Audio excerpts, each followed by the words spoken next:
कर लिए दस्तखत। ठीक है जी। 200 ये हमारे यासिर साहब है, इनको हमने न्यूजीलैंड वाइट का एक सेट दिया, 3 फीमेल और 1 male, sorry angora. Buy 2 get 1 free की कैटेगरी में ये आ गए हैं, 2 के साथ 1 फ्री।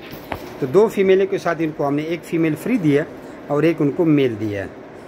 50,000 की 2 फीमेलें दी हैं, 1 मेल दिया, 60,000 रुपये के 1 फीमेल इनको फ्री दिए और 12 साल के इनके साथ हमारा एग्रीमेंट हो गया। जमी रैबिट फार्मिंग कंपनी पाकिस्तान का ये फ़ायदा है कि 12 साल तक आपको खरगोश बेचने का कोई मसला नहीं होता। और जमी रैबिट फार्मिंग कंपनी पाकिस्तान तो क्या ईस्ट एशिया की भी सबसे बड़ी कंपनी है। ऐसे ऐसे छत आपने सिर्फ एयरपोर्ट के तो ज़रूर देखे होंगे, लेकिन फार्मरों के नहीं। और ये भी अभी तक फार्म अंडर कंस्ट्रक्शन है।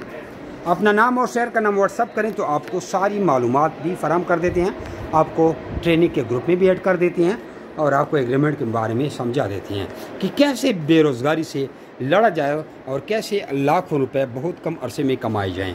याद रखना, खरगोश आपको पता है 1 से 10 बनते हैं, 13-13, 14-14 बच्चे के खरगोश नहीं देती है और कितनी जल्दी बढ़ते हैं, लेकिन पाकिस्तान में इसको ख़रीदने वाला कोई भी नहीं है।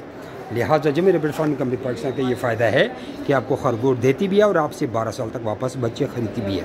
और हमारा ये कंपनी 1986 से चल रही है। इस चैनल को सब्सक्राइब करें, ज्वाइन करें, शेयर करें, वीडियो को लाइक करें ताकि हमारी हौसला अफजाई हो। जज़ाकुमुल्लाह खैर।